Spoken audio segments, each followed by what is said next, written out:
materia depende aún más seguro perdido.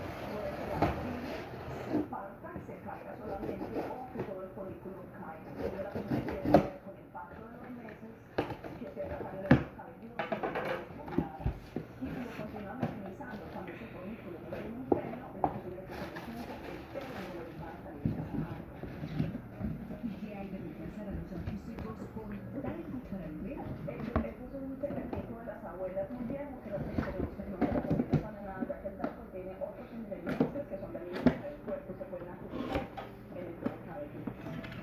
Lo ideal es lavarse el pelo con un champú suave, libre de sulfato, para así ayudar al cabello a reducir el exceso de grasa y comenzar el uso de estos productos. Gabriela Reyes, Lima.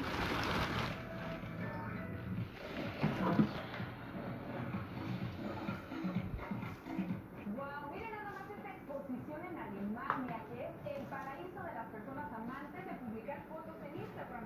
Aquí hay toda clase de objetos y espacios de fantasía como caballitos de carrusel, bañeras de globos, pasadizos con estrellas